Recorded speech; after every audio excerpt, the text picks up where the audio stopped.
It's okay. Off your mic. It's okay. Off your mic. Chai! Now wow, people wey suppose talk truth to power don off mic. And if we talk, now 500,000 they go sama us, call them hate speech. But fear not, my ego don't come. Him go torchlight every corner, nooks and cranny of all these bad people where they spoil our country.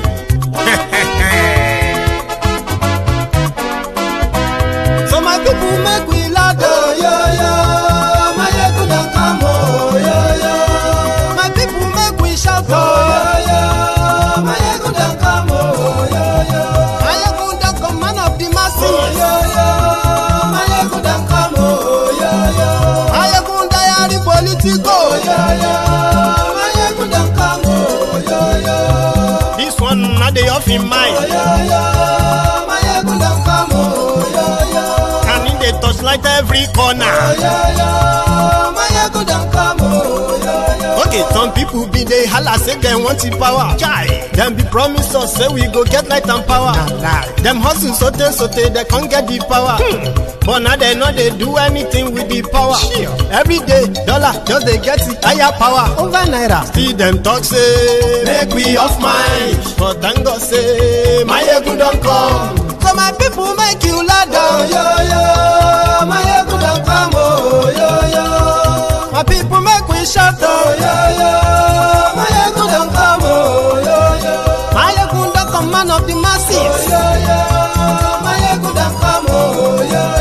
My ego diary politico, oh, yo. My ego don't come, oh, yo. This one not they off in mind, oh, yo. My ego don't come, oh, yo. Person where they do evil, no one make person talk. Them say that my egun, that man too they talk. He too they talk. Say my egun diary, he they hot like pepper. But every day then they take money in bulk. Woman picking, they the street they hawk. Still them talk say make we no talk. But thank God say my egun don't come. So my people make you laugh, oh, yo. My egun don't come, oh, yo. My people make you shout, oh, yo. My egun don't come, oh, yo. Man of the masses, my ego don't come, oh, my ego diary politico, my ego don't come, oh,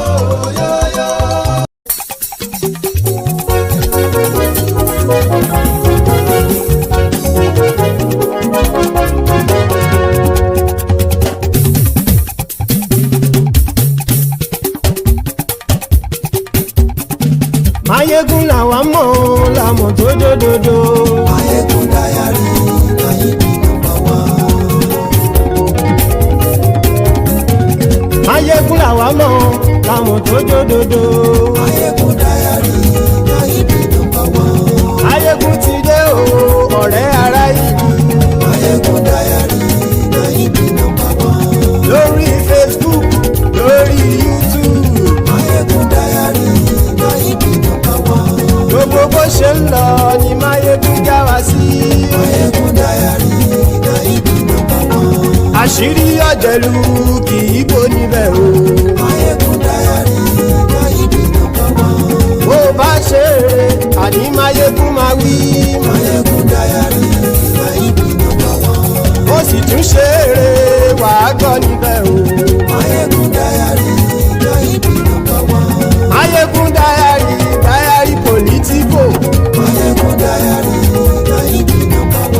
Godfatherism kò sí lọ́rọ̀ Mayegun. Mayegun diary na ibi number 1. Ẹ farabalẹ̀ sẹ́ o kẹgọ́rọ̀ lẹ́nu o. Mayegun diary na ibi number 1. Àní Mayegun làwa mọ̀ tó dòdòdò. Mayegun diary na ibi number 1.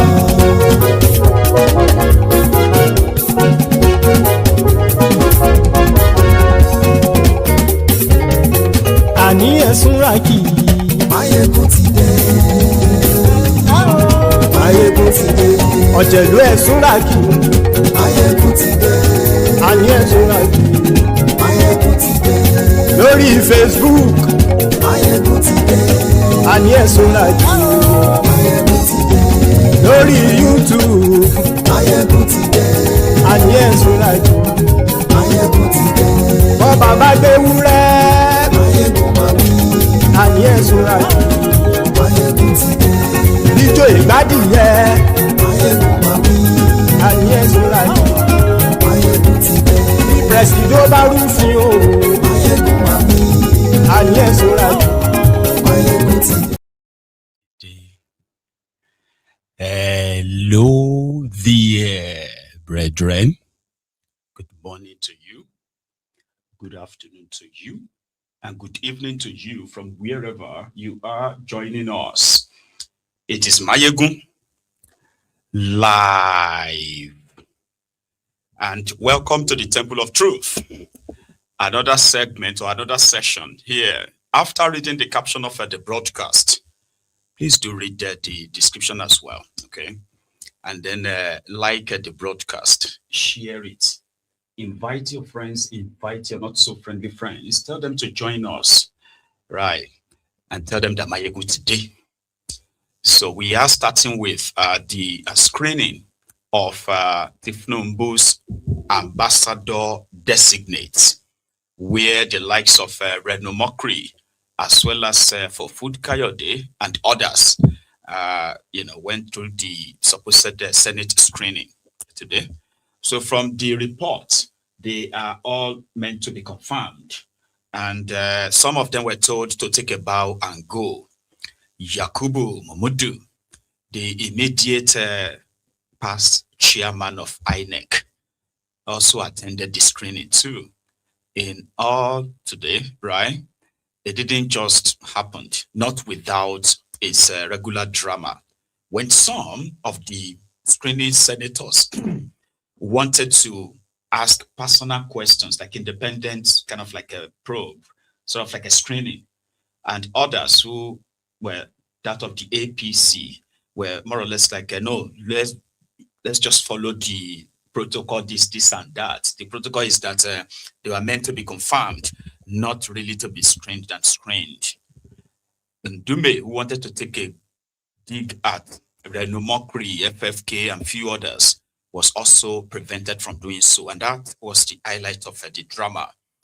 So tonight, let's start with the entrance, the ambassador designates taking their own, supposed walking into the Senate building for their own screening, I think.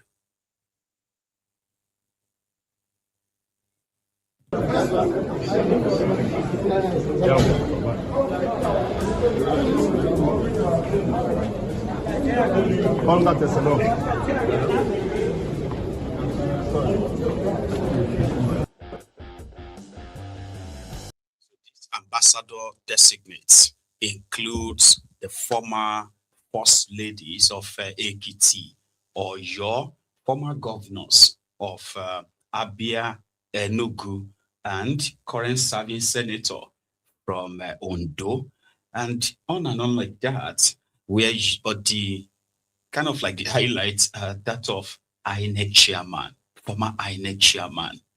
You get what I mean? So it was there. That wasn't much of a drama, so to say. The same thing with the former Enugu governor, Igwuanyi, I believe he's called. My name is Right Honorable Igwuanyi, a three-time member of the House of Representatives, member of the 5th Assembly, 6th Assembly, and the 7th Assembly, and then a two-time governor of Enugu State. You're more than qualified. Take your bow and go. Thank you very much. Yeah. So he was more than qualified. So he was asked to take a bow and go.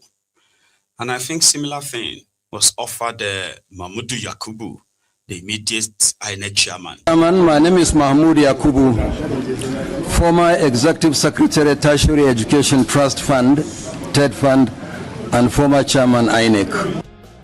State Committee, my fellow nominees. My name is Right Honorable Igwuanyi, a three-time member of the House of Representatives, member of the 5th Assembly, 6th Assembly, and the 7th Assembly, and then a 2-time governor of Enugu State. You're more than qualified. Take your bow and go. Thank you very much. Yeah. Next. I especially recognize my senators, distinguished Senator Niakan Bas. No long introductions. Just Senator Ita Enang. I was a member of the State House of Assembly. I served in this National Assembly for 12 years in the House of Representatives. You're more than qualified. Take your bow and go. Thank you very much. And I was advisor to the President of the National Assembly. Thank you very much. Thank you. Thank you. Congratulations. Question about what are their plans now with the state of Nigeria. So if you become if you are confirmed as an ambassador, what are you bringing? What is the new idea you are bringing up? This used to be what they do when they are screening, people for office in Nigeria. But these days, it's not anymore.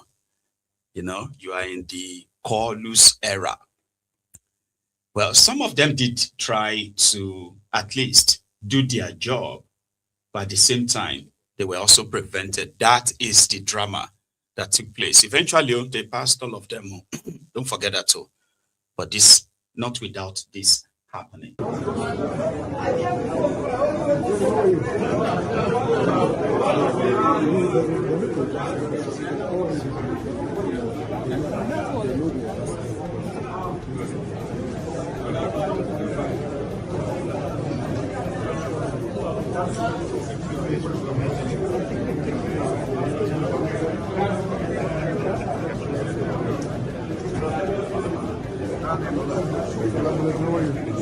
My leader, thank you.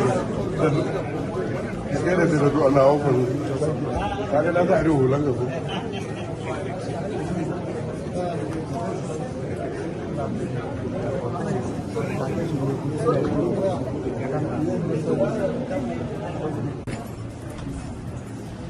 Distinguished Senator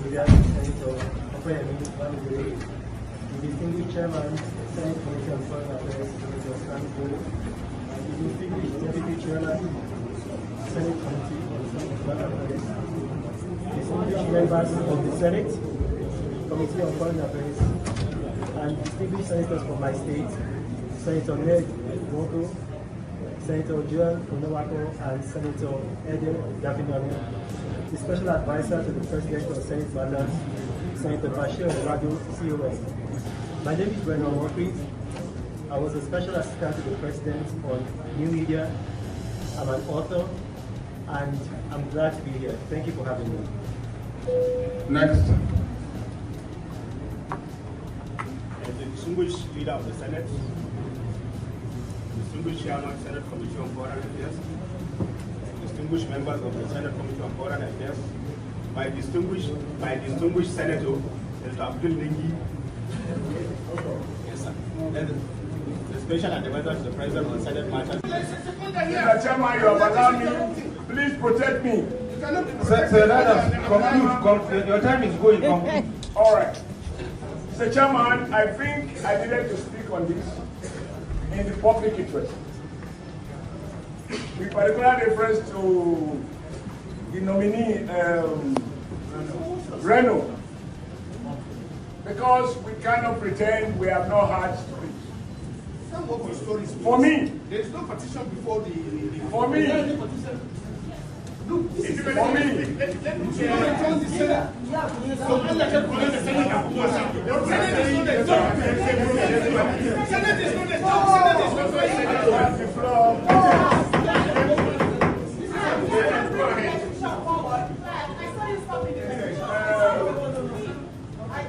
Mr. Chairman, I believe The trial has continued. Nominee Omokri has shown by the power of example that he is a pragmatist. He is not detained by old feelings. You may have doubt, suspicion about anyone until you have the opportunity to so perform. Indeed, you don't know anyone until you give him the driver's, you hand over to him the steering of the vehicle. This young man has shown that where he sees a compelling evidence in the interest of the Nigerian nation, he will not be ashamed to say that I was wrong in my assumption. From what I have seen, this man is working and he deserves the support of all those who want progressive governance.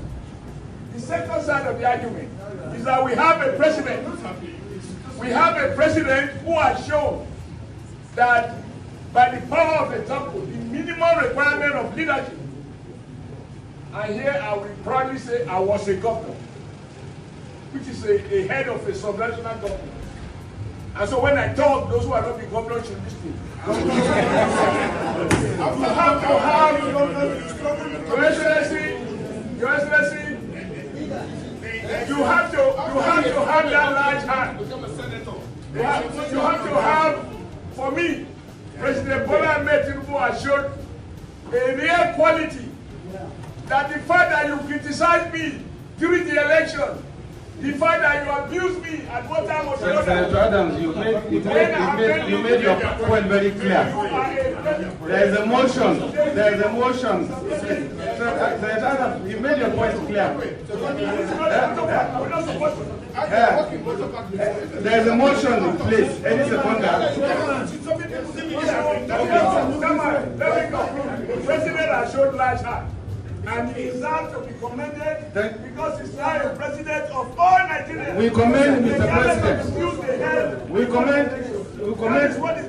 commend Mr. President. I congratulate you and I congratulate you.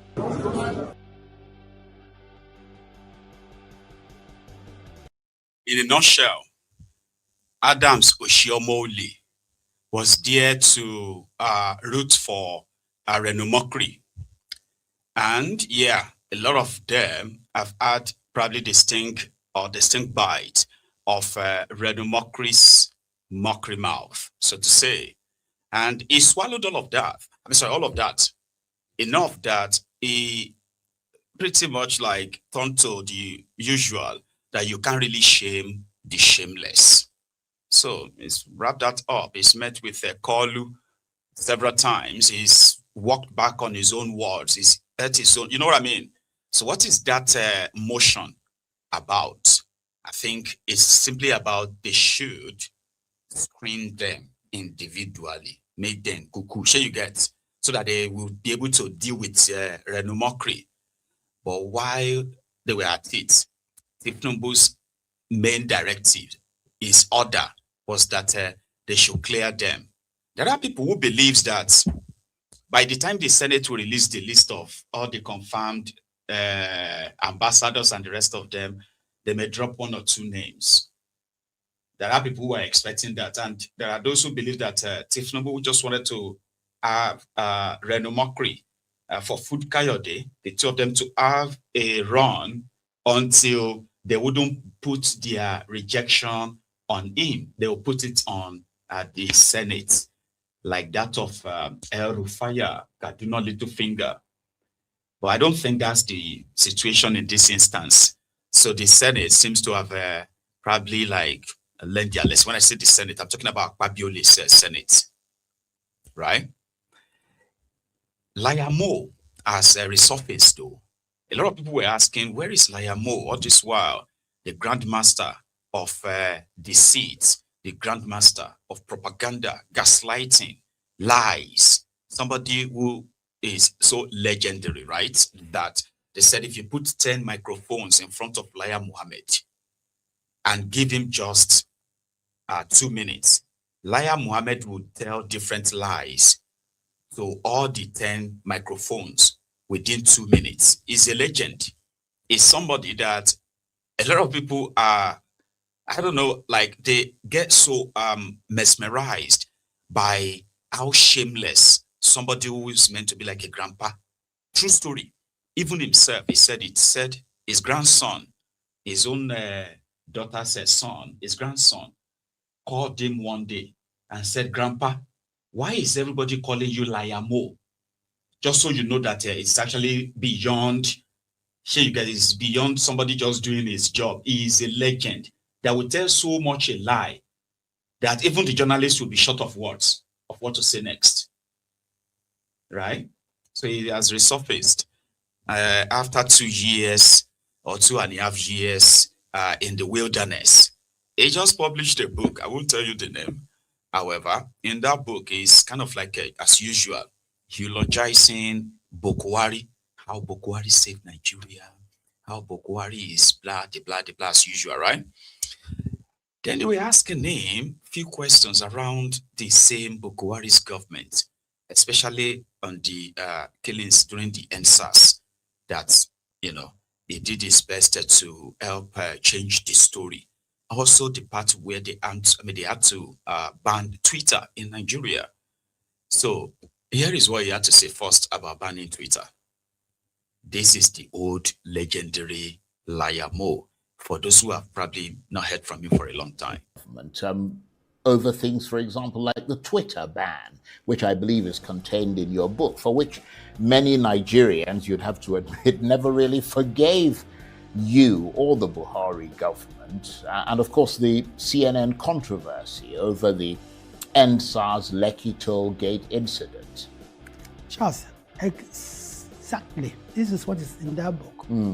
For instance, I know when I say one of the most difficult decisions I took, that was suspending Twitter's operation in Nigeria. I had to take the decision on national interest. Because a time came when Twitter became the platform of choice for all those who are destabilizing the country. So there are some decisions like that that you have to take, not because you like them. So in fact, you won't be popular if you are a minister of information. But I mean, the ostensible reason, the trigger for that was President Buhari's tweet, which was then deleted. Honestly, that was not. And you find it in this book. I went to President Buhari and I asked him that, sir, we need to suspend service of Twitter. And he asked why. He said, is it because they deleted my tweet? I said, no, sir. And I gave him instances and examples. Yeah, but what I mean is that was the trigger, because you hadn't, I mean, were you planning to suspend Twitter at that point? I'd been an advocate of regulating the social media for a very long time, if you remember. Yes, I do recall that. I started by advocacy. I started by visiting media houses. I started by trying to work with them. But it was clear in my mind that an unregulated social media could be a disaster. So actually, that was not the trigger. If you monitored me between 2016 and 2023, I was always on the issue of social media. And I kept saying, I'm not trying to stifle free press, but we must regulate the social media.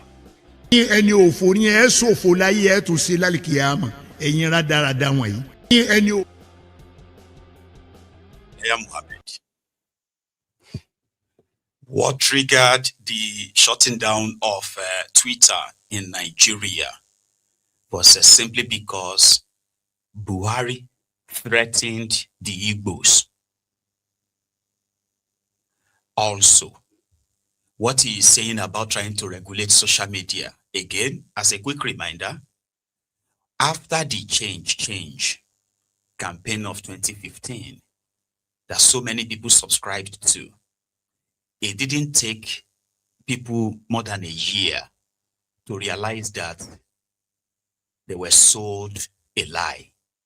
The thieves that some of them dreamt of seeing in jail, they started jumping ship and joining Boko Haram. They started getting appointments here and there.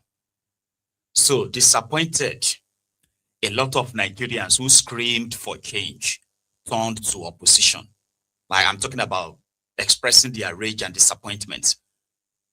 And in the long shot, right, social media became, in fact, Twitter became the high concentration of Nigerians discussing the issue of Nigeria, mobilizing for issues and all of that.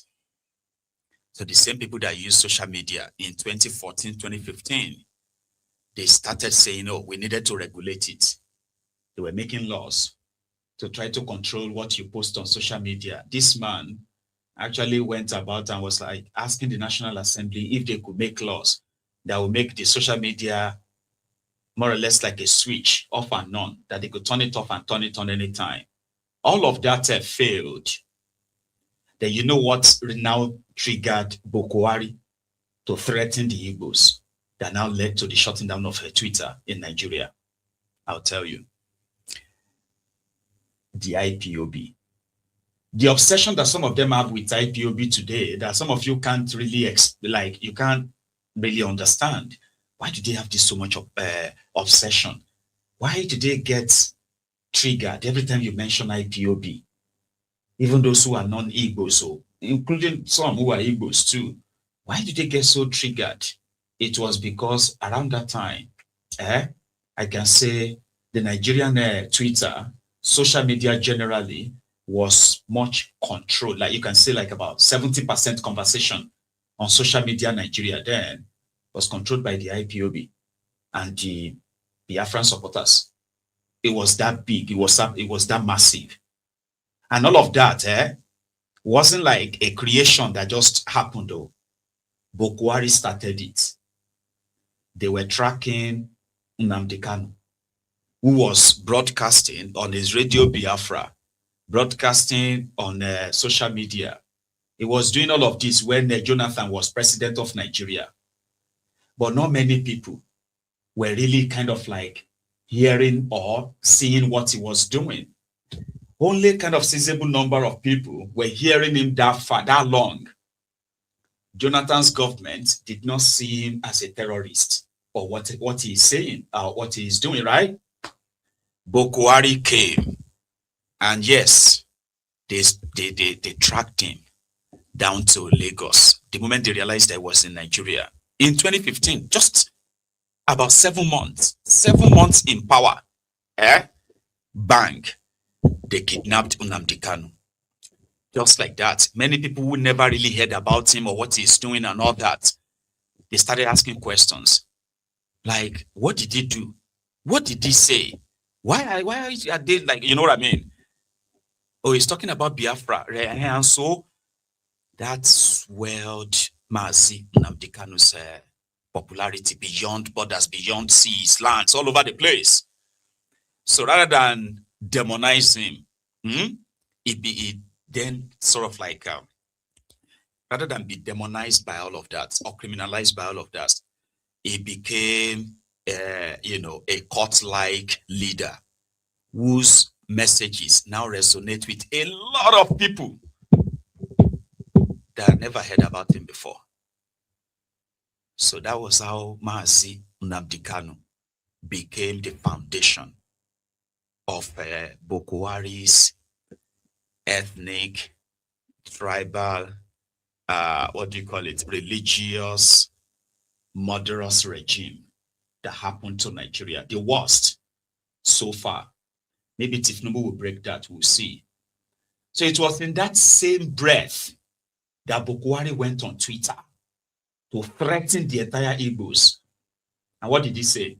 He said, if their parents failed to tell them the stories of the Civil War,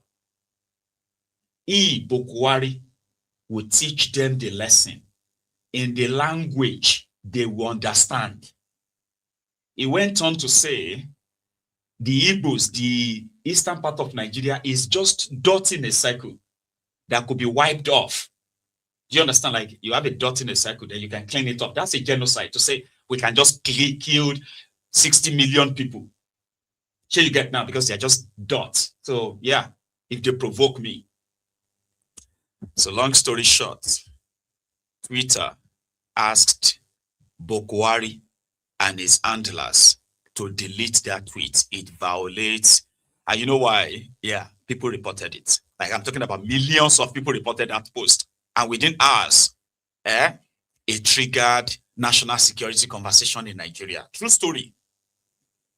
The conversation went on to, okay, you know what, please delete it. Millions of people are not comfortable with this threat coming from the official handle of the president of a country. This is not good. They doubled down. No, they won't delete it. Buhari didn't threaten anybody. It didn't mean to kill anybody. He's just talking about this IPOB, Biafrans, and all of that stuff. President of a country in that language. When they won't delete it, Twitter deleted the post.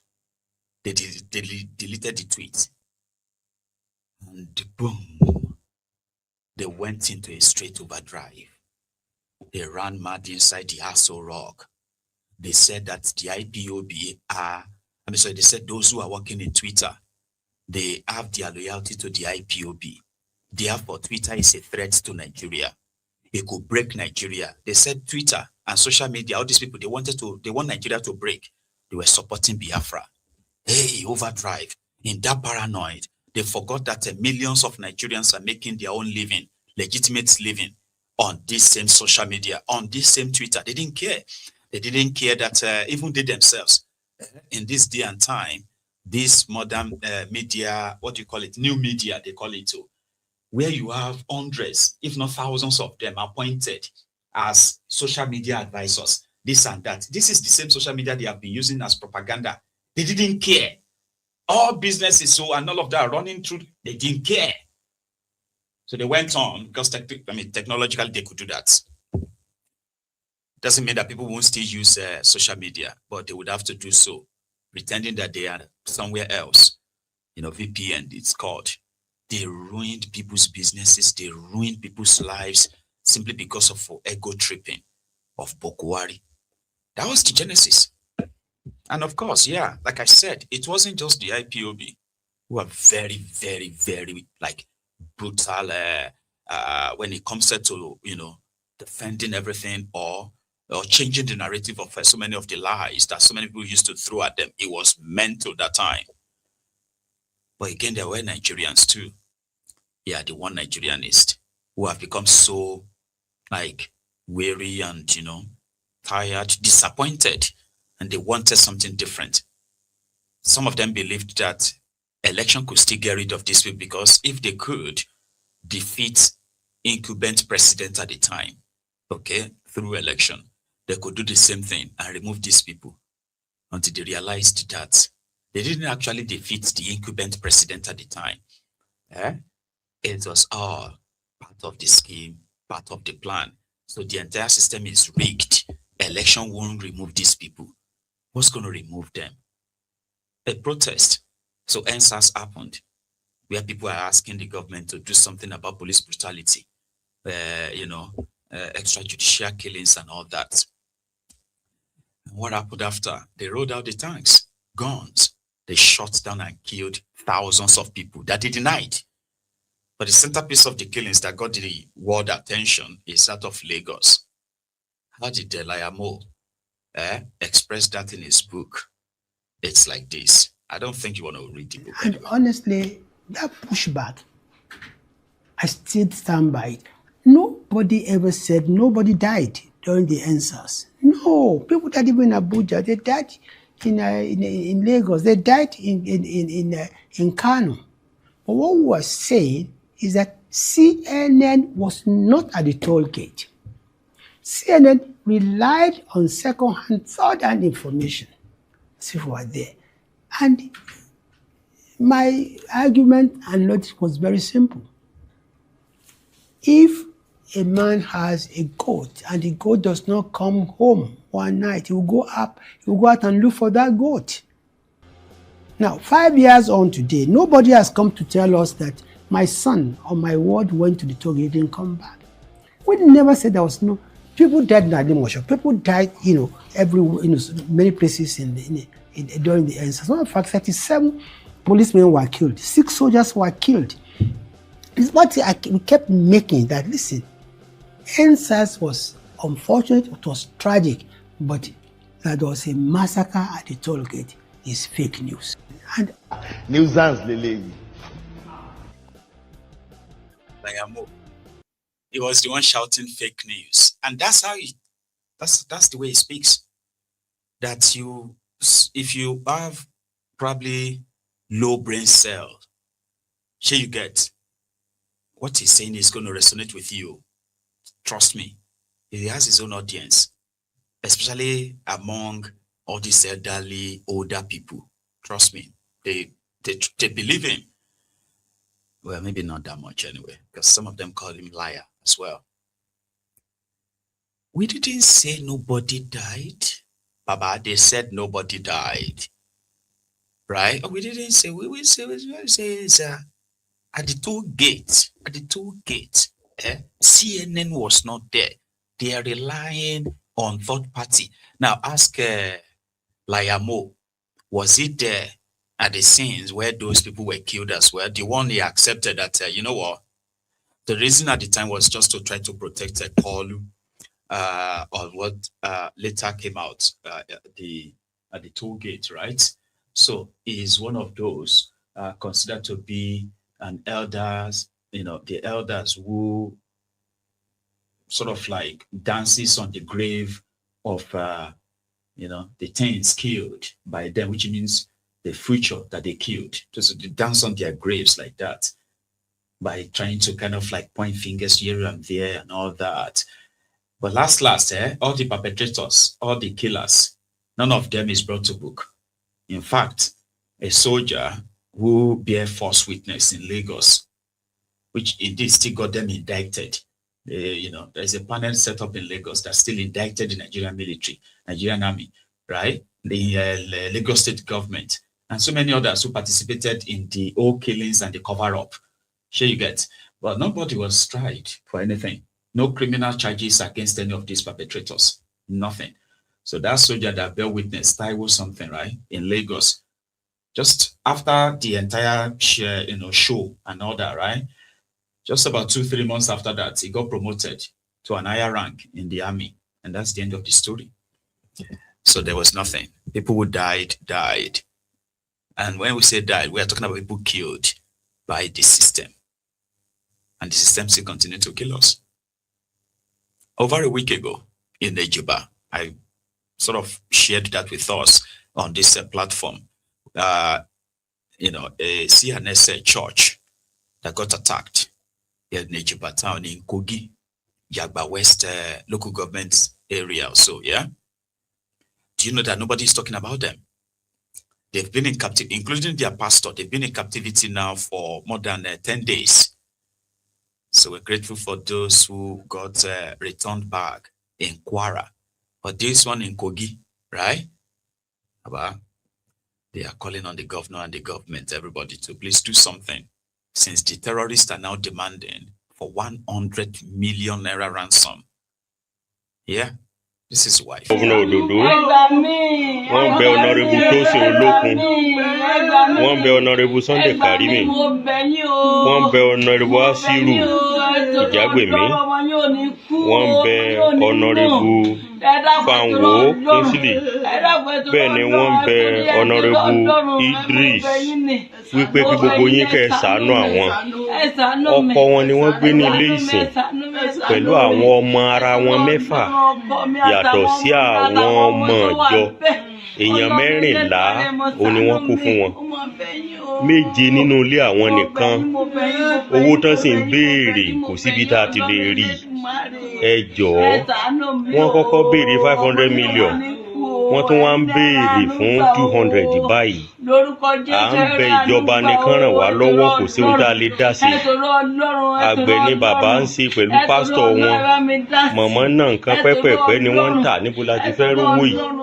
Àwọn ọmọ sì wà ní sùkúù. Abẹ̀yìn ni ẹ bá wa dá sí. Ó ti ọgbọ̀n ọjọ́ nínú oṣù kọkànlá òun ni ìṣẹ̀lẹ̀ yìí ṣẹlẹ̀ títí dìsìn. A ò tí ì gbúrò wọn o. Ẹ jọ̀ọ́ ẹ ṣàánú wa, Ọlọ́run yóò ṣàánú fún ẹ̀yin náà. Mọ̀mọ́ ní Ìlẹ́rìn, ìyálé wọn ní lẹ́gbẹ̀ẹ́ wọn, àwọn ìyàwó ilé wọn náà ní tí wọ́n ń jókòó tí wọ́n tán gbà wọ́n nímọ̀ràn. Ẹ jọ̀ọ́. Just so you know, right? So in that household, right? The terrorists that took people from that church, they took 15 people. That's the pastor and 14 other people. So initially they demanded for 500 million naira ransom.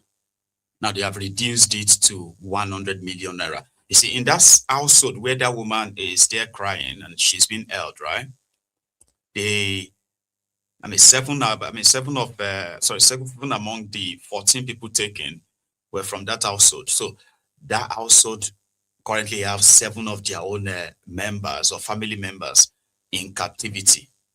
So that's them begging that people should please help them do something. You know, they've got nothing. They're just, the head of the family is just a farmer, an old man. There's no way they will be able to raise such money. It's not possible.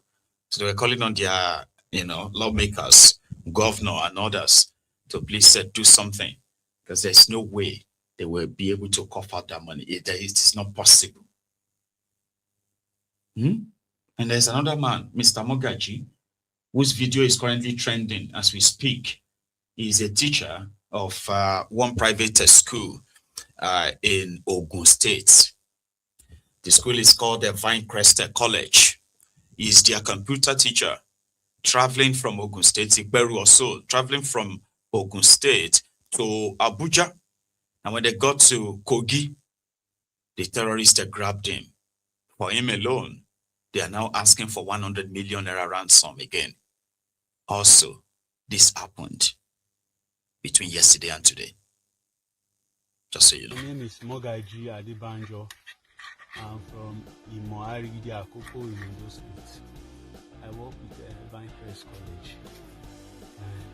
When I was coming from Igwuanyi going to Abuja yesterday, I was kidnapped along Kaba Road, and they are demanding for 100 million. Please help me.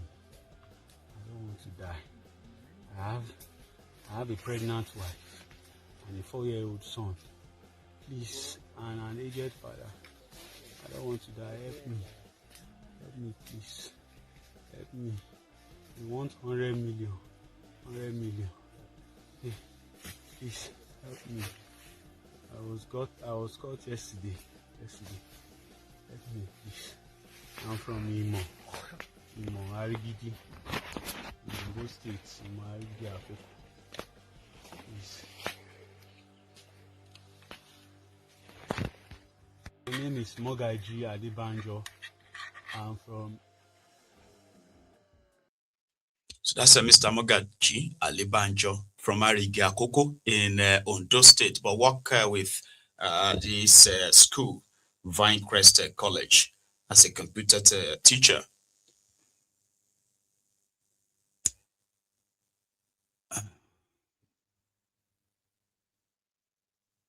I was saying something yesterday about this issue of, the airfare, the cost of flying from one place to another in Nigeria, and why a lot of people are choosing to fly now, because you have to compare the cost of, air tickets and the cost of ransom. So you have to compare both, and the choice is yours. It's yours to take, and you can risk it, you can gamble it. It's up to you. That is the situation Nigeria is. So when people tell you that what is happening is just being exaggerated so that the government can look bad, the government is bad. All these things shouldn't even be happening at all.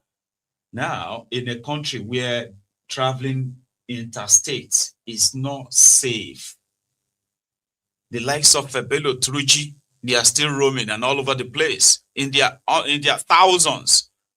This is his recent video. This guy is called Bello Truji.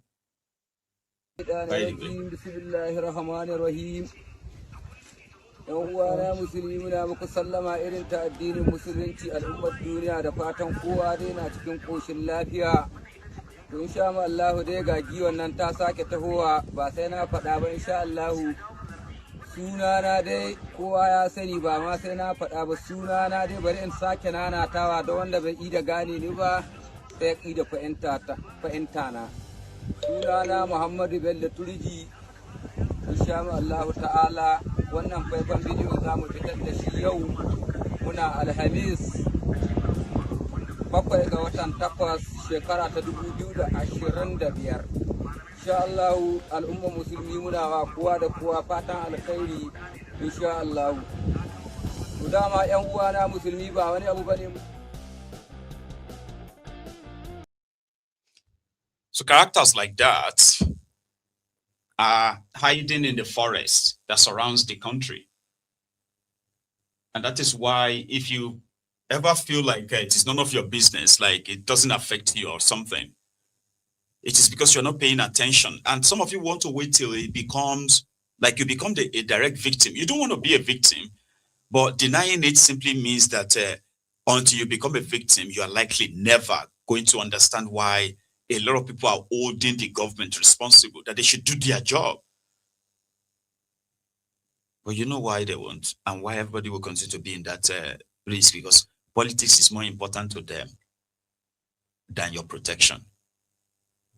Politics before anything. Politics before everything. And that is what makes them very much dangerous. Even you who support them, you are indeed like a danger to yourself too. Because how long do you think it's likely going to happen to somebody close to you as well? Or even you yourself? Eh? It's all right. Here is a Benin Republic representative giving the vote of thanks and appreciation to Nigeria's help in protecting their president, their country, and then their democracy from the disgruntled military that plotted a coup. Do you know, I can tell you a brief thing. No, you know what?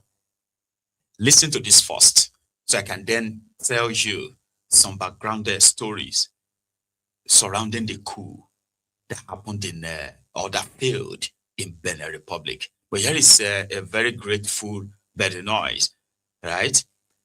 To Nigeria, the Bedinois representative, a Benin government representative. We're so grateful to what Nigeria did for them, the promptness, the resources deployed. Here you get in that timely manner. But Nigerians never enjoy that. That's so sad. But what Nigeria missed, or Nigeria said lost, is Benin Republic's gain. And with that little gesture, they are forever grateful. Watch this. Thank you, Your Excellency. I will start speaking in English and then I will move to French because I have, also our media and there is few media, French-speaking media here. We are here as part of our ordinary, ministerial meeting within ECOWAS, and my brother and I, we think that it was important to come and brief you about what happened in Benin a few days back. And as he rightly mentioned, I think it's really important. It was important for all of us within our community, and especially for the two leaders of Benin and Nigeria. So, respectively, Their Excellency President Bola Ahmed Tinubu of Nigeria and President Patrice Talon of Benin, to show clearly that ECOWAS region is still an area where democracy prevails. This is very important, and we show that in our region, in our environment. We cannot accept those attempts to democracy. We request, the intervention of under ECOWAS protocol of Nigeria and other countries, so Côte d'Ivoire, Sierra Leone, and Ghana, who also offer the support, was after request of Benin.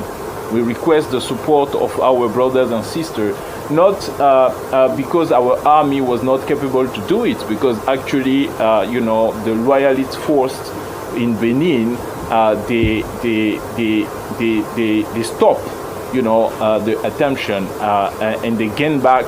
I will switch to French because it's very important what I have to say. Je disais que l'intervention du Nigeria, la réponse du Nigeria sous le mandat de la CEDEAO a été une réponse à la requête du Bénin, des autorités béninoises. non pas parce que l'armée béninoise n'était pas capable de répondre. L'armée béninoise avait réussi à empêcher et à repousser cette tentative de coup d'État, à les mettre dans un retranchement, mais simplement et essentiellement parce que le président de la République ne souhaitait pas qu'il y ait des pertes en vies humaines importantes. Et le camp dans lequel les assaillants étaient retranchés aurait pu, si on y allait tout seul, ça aurait pu entraîner énormément de dégâts. Et c'est la raison pour laquelle le président Patrice Talon a demandé le soutien de la République fédérale du Nigeria, soutien que nous avons obtenu. Et comme l'a dit mon frère, cela a démontré une fois de plus que notre organisation régionale, la CEDEAO, est un outil important, un outil qui permet de défendre la démocratie, de défendre les valeurs de démocratie dans notre espace sous-régional, et c'est la chose la plus importante. Aujourd'hui, and this is very important, we are here for the ministerial meeting of ECOWAS. It's an ordinary meeting, but I think few days after... Grateful, we are thankful. Let me give you a backstory of what led to the coup in the Niger Republic a few days ago, just like he said. When Talon was to become their president, so primarily, the term of office for president is 5 years. Sure you get.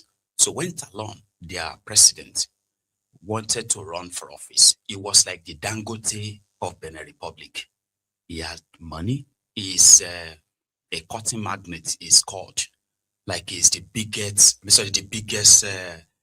cotton, dealer in the entire country. Yeah, it was that rich. Enough that the country actually sort of like agreed that the country needed somebody who had run companies or run businesses successfully like that. So he sold himself that way. And he also told them that he will only run for one term, that 5 years is enough to change things around. And a lot of people believed that he didn't need their money. So immediately he became their president in Benin Republic. That have actually had a very stable democracy for a very long time, by the way. Not like others who have suffered different military coup here and there and all that. They did suffer theirs too, by the way, but yeah, stabilized for a while. So when Talon won election, right, the next thing, somehow they started changing the constitution, slowly but surely. First, he created the position of vice president that they never really had, so he created one. And then on and on and on, okay, he kept changing the laws, like codedly, whereby supposed opposition parties, like what Tinubu is doing in Nigeria, that's the way Talon did his own is different. For example, he convinced them that there's too many political parties in the country. Here you get that for political parties to qualify, okay, they will need to have at least $500,000 registration application fee. Not just that. And they must meet, I think they must meet some 2/3 approval from some members of their his own appointed sort of like ministries and all that. So anyway, but that's probably later. He did all of this, then he attempted to run for a second term by reneging on his own promise. By then, it all came down to like maybe just one political party, apart from his own party, that could meet the requirement to be known as known as opposition party to run against him. Now, their candidate for that election, suddenly, meanwhile, also constitutionally, to become a candidate, a presidential candidate, after your party must have nominated you, you must also get something like a consent or approval or something from about 17 or so members of the judiciary or so. Like, Isha categorized all kinds of, are people that you have to get approval from. For example, let's say for you to run for president of Nigeria, you must get approval from 400 also, 200 House of Representative members must sign it, must sign your form. Okay. 60 senators must sign your form. Okay. All the judges, a certain number of them must sign your form. And if you can't get this, all this kind of like a consent from all of these people, then you will not be qualified to run for president. So the opposition party that managed to meet the $500,000 registration fee, they now had a dilemma of their candidate can run because all the people they are, the candidates who have to go to, they all belong get to Talon. Here you get, so they went to court. People protested. But at the end of the day, it was just Talon running against himself for second term.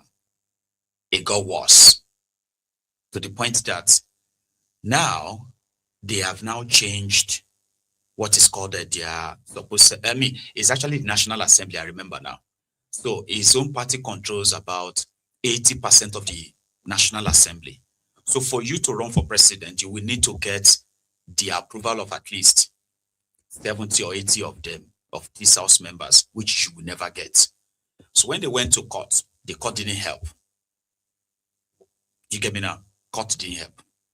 So when the people protested, they rolled out the tanks, shot at people, killed people, in fact, to the point that Beninans are no longer that eager to protest anymore, like in Nigeria. It's happening in Benin Republic. So this time around, when Talon got his second term, it is National Assembly this year, 2025, amended the Constitution, whereby the president will now spend, instead of 5 years, it will spend 7 years. They have election next year, 2026, so they have election next year. Also, in the new Constitution, Talon has now created a new position in the National Assembly. That position is for the former president of the country, and they will now be more or less like, you know, the way you have the Senate president. So this former president's position is more or less like above that. Okay? So constitutionally, he will be president for life until he dies. Meanwhile, while all of this were going on in Benin Republic, in northern part of the Benin Republic, which shared border with Burkina Faso, Mali, and also partly Nigeria, northern parts, all this ISWAP, JNI, Boko Haram, all these bombing killings that Nigeria is suffering, Benin Republic is suffering same. The killings of soldiers, here you get kidnapping of soldiers, taking their weapons by these terrorists, Benin is suffering the same. And the poor pay of soldiers, they are suffering the same. So in the midst of all of this political, like Talon has practically, technically, conquered all political opposition. And his own political party will now rule almost forever. And he himself, life president. Here you get all of this done through the Constitution and in the last 8 years. So this is why, this is the build up to this, what do you call it, this coup that Tinubu sent the aircraft and is currently sending, has currently sent soldiers to go and protect all that Talon has managed to achieve. And all these disgruntled people who wanted to use coup and all of them, here you get me now, they can just go to places. Talon, billionaire. He was quoted to have, to actually worth over $450 million when he was running for president of the country. He was a multimillionaire. He was the richest cotton magnate from that axis. So everybody practically believed that he didn't need Benin Republic's money. He was coming to, and mind you, plausibly, right? He actually did well. Yeah, they said infrastructurally, Benin Republic improved, their economic improved, their per capita income improved. You can't say the same of Burkina Faso. They have been under the Burkina Faso, Mali, or Niger Republic, who have been under the puppet rulers, you know, the French puppet rulers that got overthrown, right? So they said, apart from this political arm twisting, turning the country to a one-party state, a one-party country, and all of them going after his enemy and crushing them in his own way, Baba, they said the person that contested, that wanted to contest with Talon for his second term, the opposition that tried to contest with him, then got disqualified, went to court. That person is currently serving 20 years in jail, just so you know, in Benin Republic, yeah. They accused her of money laundering, and I think evasion of tax, and then terrorism. She is in jail. There are quite there are quite a number of opposition figures. Not like in Nigeria that you don't have all this, your opposition in jail. Maybe Tifnubu will begin to send some of them to jail on trumped-up cases, charges, or whatever.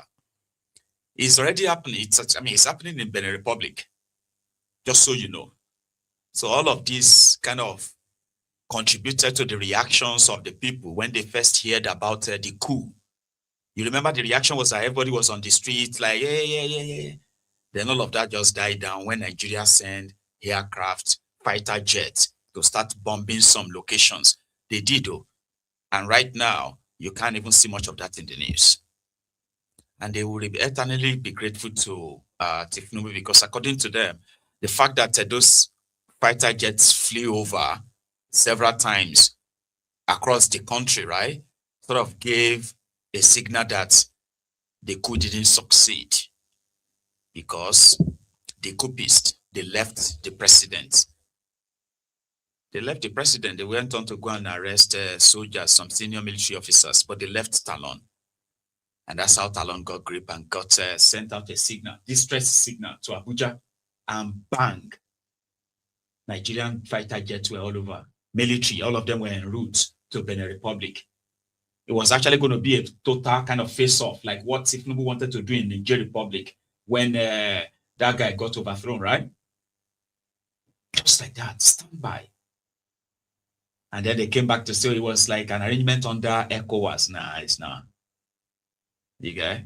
But Nigerians don't enjoy that. Nigerians never really enjoys that. I mean, that kind of, you know, security promptness, alertness, like that, reaction, unfortunately. But yeah, that's Benin Republic. Back to Nigeria, okay? Ogere this afternoon. If you were traveling to Ibadan, or you are traveling to Lagos from Ibadan, and of course you probably will pass it through Ogere around 11 a.m. this morning. Well, some truckers were protesting, right? They said one of the trucks had been robbed, mugged, so they stole a battery from one of the trucks. And in protest, they just moved their trucks and they blocked the road temporarily, right? I don't know how they resolved it too, but in this time and tension, this somebody who made a video and his own reaction. Lagos Ibadan is barricaded. This side is free. While this car has been barricaded by the Hausa people, they say they see their battery or they remove the battery in their truck. Because of that, they will not allow anybody to move again. There are vehicles behind Lagos Ibadan Expressway. This is the road leading to Lagos. They block the other side too. The road leading from Lagos leading to Ibadan. This is the truck they use in blocking. The other side, this is the road coming from Lagos. This is the road going to Lagos. They block everywhere. See everybody stranded here. You can see what is happening in our country. The policemen came, they pleaded with them, they said they are not going to leave the road. That they will stay on the road, nobody can drive them away from the road. You can see from our fathers, those are the policemen that came around to put with them. They had to move back because they did not allow and support to their plea. This is Nigeria we found ourselves. The road is empty. Nobody can move. They say nobody is moving today, and that is the finding. As you can see.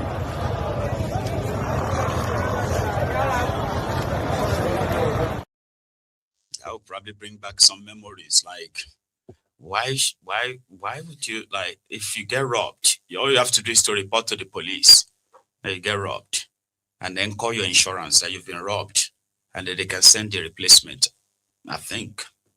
But somebody will be like, oh, Benny, will I say you don't stay too long for that, your Glasgow. Which one is call the police? Which police? And you'll be right, but it doesn't make it right. You get what I mean? But yeah, that's Nigeria. Yesterday, Fulbara, for the second time in 24 hours, came out to tell everyone that in order to show his own appreciation to Tifnumbu for saving his job, because according to him, without Tifnumbu, he won't be a governor today. So for Tifnumbu's benevolence, right, he would now dedicate his own time in campaigning for Tifnumbu's re-election. Now, that's a promise, that's a pledge. I think when it was asked about, but the same Tifnumbu removed you, but let's leave that. And then possibly reconciled you when you told him that you've sorted your issues, right? You said, okay, but you haven't really openly fraternized with the assembly guys that the stomach of this whole thing, right? So Fulbara said he was waiting for Wiriwike to choose a time that they, all of them will come together, but there's no issue, there's no problem anymore. About 4 or 5 days before that, Martin Amawule, the leader of the House of Assembly guy, is fighting this Fulbara, told everybody that there is this 600 billion naira left by the sole administrator, Ibas, who served in the place for 6 months, right? It is crazy, by the way, right? Fulbara announced that there were over 400 billion naira unaccounted for by Ibas. So he launched an investigation. I don't know how far that is right now, by the way, but yeah, he announced an investigation that they will need to investigate all the permanent secretaries, all the directors, all of them who worked with Ibas. He will investigate them. I don't know if he's still doing that as we speak.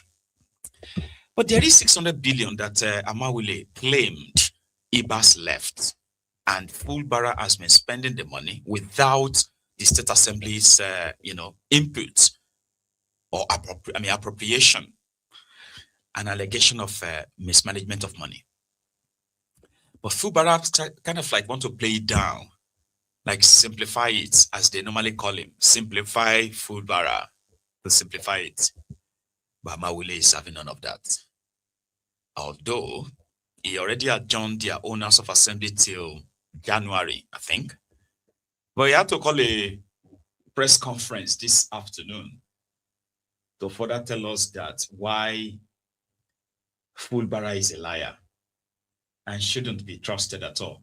That in fact, that Fulbara has met with them twice. The first time in Abuja, the second time in Port Harcourt. That Fulbara remained the same adamant one that would not involve them in how he is running the states. According to him, Fulbara award contracts to only his friends.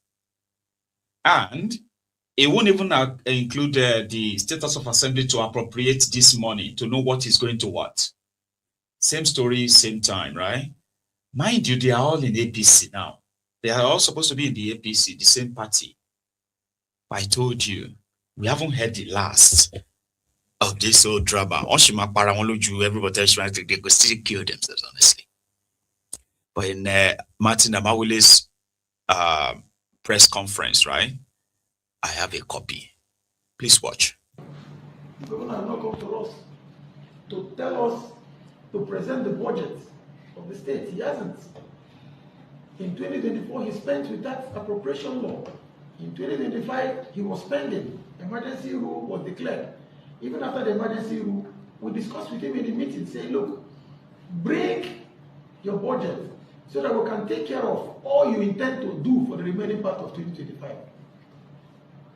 There in that meeting, the governor told us blatantly that he will not do it, that he will not bring a budget. God is my witness. As I speak here, God is here, and God knows I'm not lying against the governor. Where the governor is, governor knows I'm not lying against him.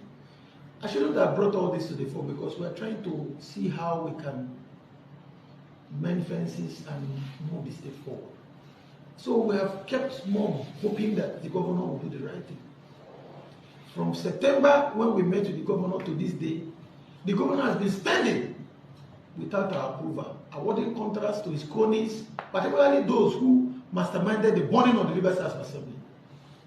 Awarding contracts to them, and they're celebrating it on social media, mocking us that they've been rewarded for burning down the Riverside Assembly. The governor does not seek the approval of the Riverside Assembly to spend. He has been spending from his strong pockets. We decided to just stay calm and hope that the needful will be done. Because Rivers people are yearning for progress. Rivers people are yearning for good governance. And we just decided to say, let's just stay calm. But the governor's outburst yesterday is the reason for this press conference. Because we need to set the record straight. And it's important that I also state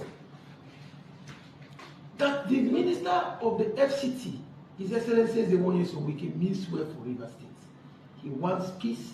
He wants the state to move forward. Let me also make it clear and inform Rivers people that within the pendency of the emergency rule, His Excellency Igwuanyi Sowike also summoned a meeting of all the members of the Riverside Assembly. 27 of us were present in that meeting in the official residence of the FCT minister in Abuja. The governor was in that meeting. The governor sat with us. We had a meeting with the governor. All the members present were so shocked hearing the governor saying that no meeting has been called.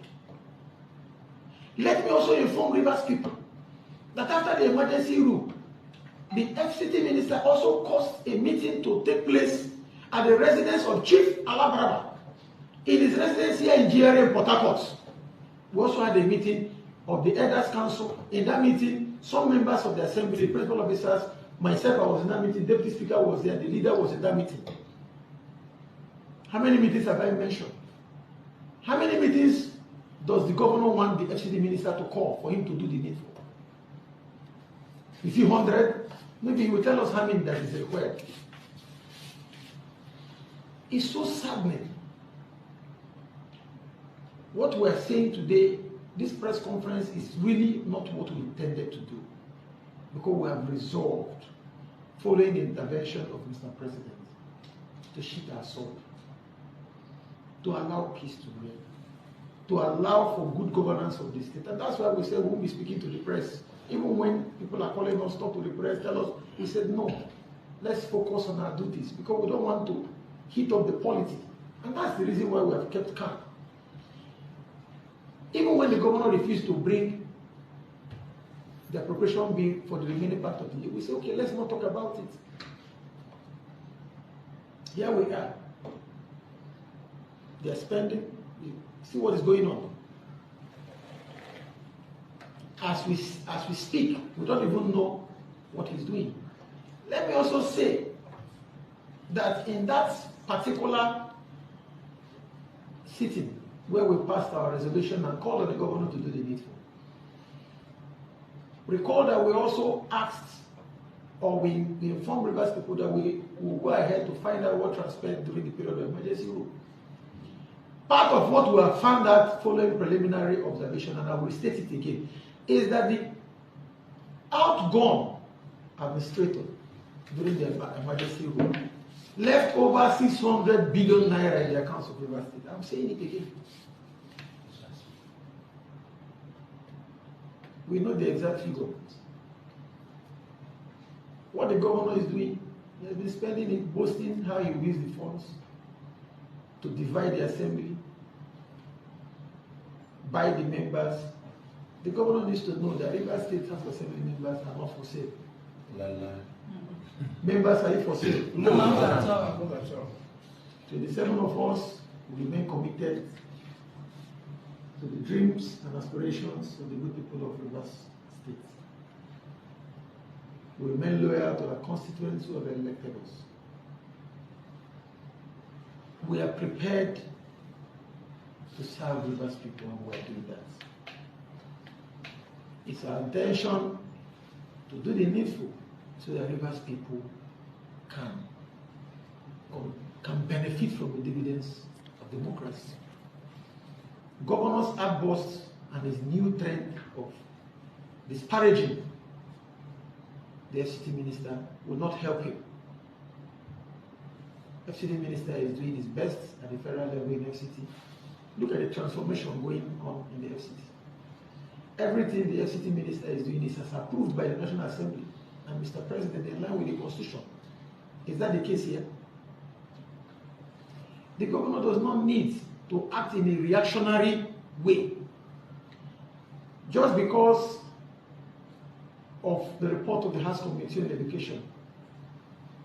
That was when the governor started replying, he started talking on the media, and I hear he wants to commence recruitment of teachers because we said so. It should not be reactionary. I'm sorry. The reason why you have to kind of sit down and watch characters like this on your screen is to give you a better kind of like understanding of these different characters who are holding sensitive political positions. Okay? And they're always saying they are doing it for their people. We need to work and serve our people, but we know this is not about the people per se. But his points are valid if they are true. The governor can't just be spending money without the appropriation from the State House of Assembly. It's what the law says, Abi. Yeah, there are other underlying factors, right? With the weakest influence here and there, what they are pushing at and what they are kind of getting to. I get that. But that still won't invalidate the fact that it's full bara, just spending, just like they're free for all.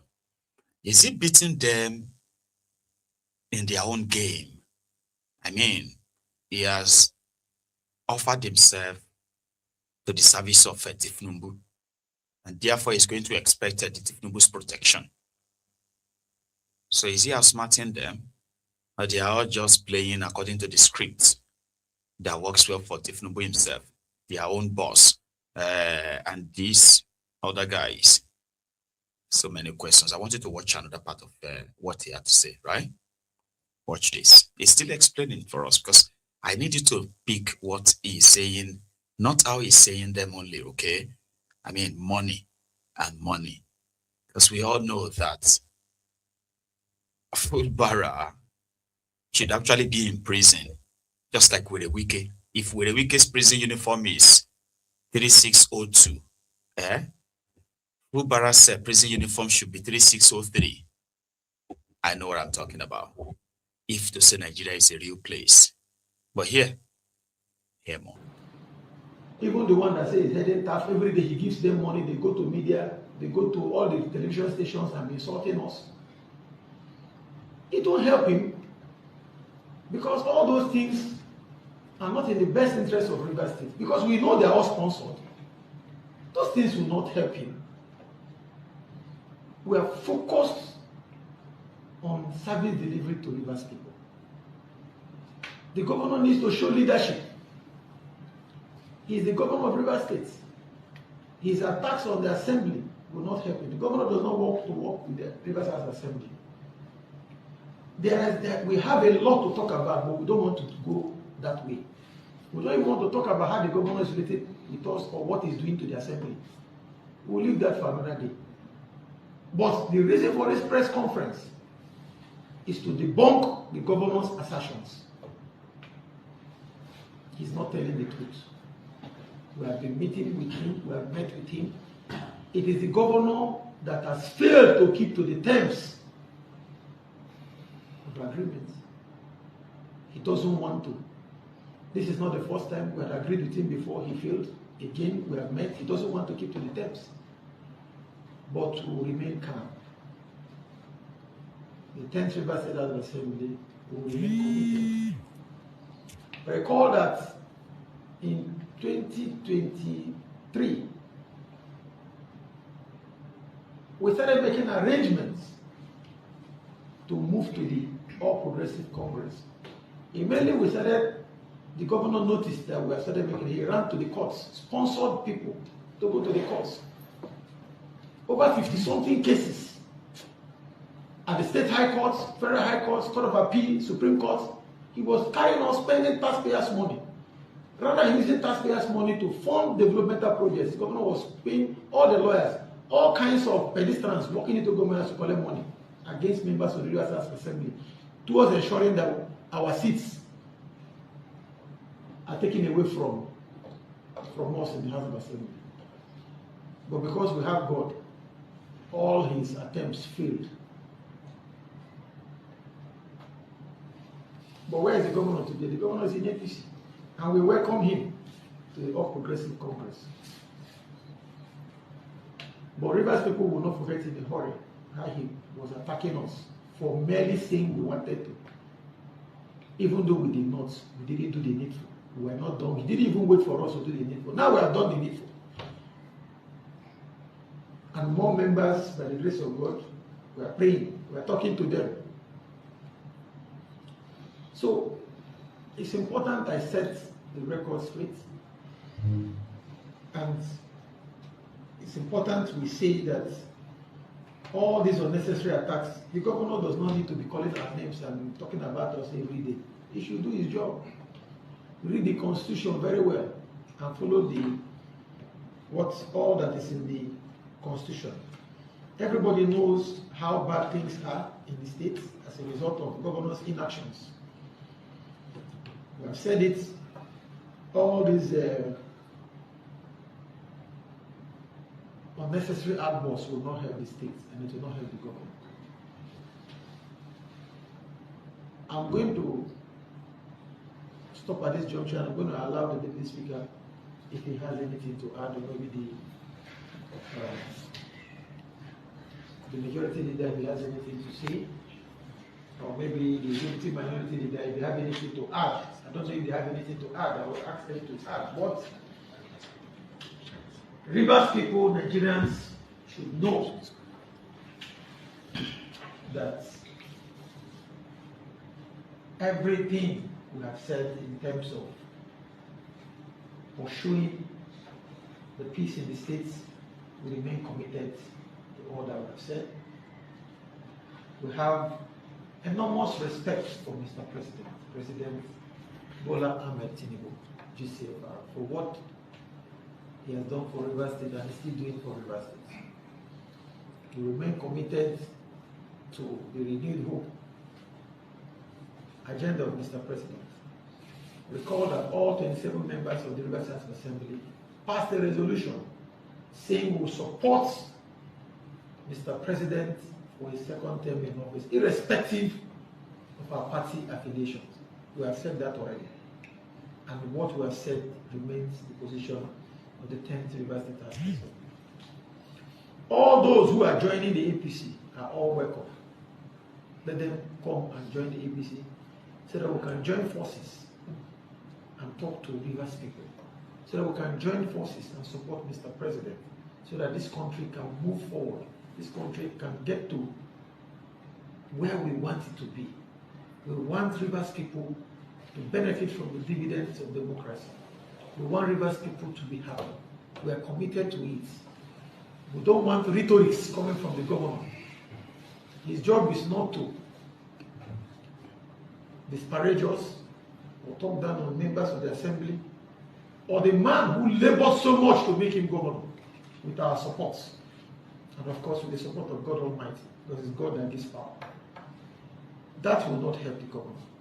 And that is why we have chosen to speak to the media, speak to Rivers people, speak to Nigerians, so that Nigerians will know that what the governor has said is nothing but a lie, and the governor doesn't look prepared to work with members of the Rivers State House Assembly. We don't want to say too much for now. Everything bothers down to now we love Tifnumbu, now we want to work for Tifnumbu. Fubara is just trying to kind of like get crash. So the wala is not going to end there. So tonight we are going to be ending very early. All right. Take an early break as well. And I will see you tomorrow. Yeah, hopefully. So enjoy the rest of your evening. And thank you so much for your time. Okay. And good night from here.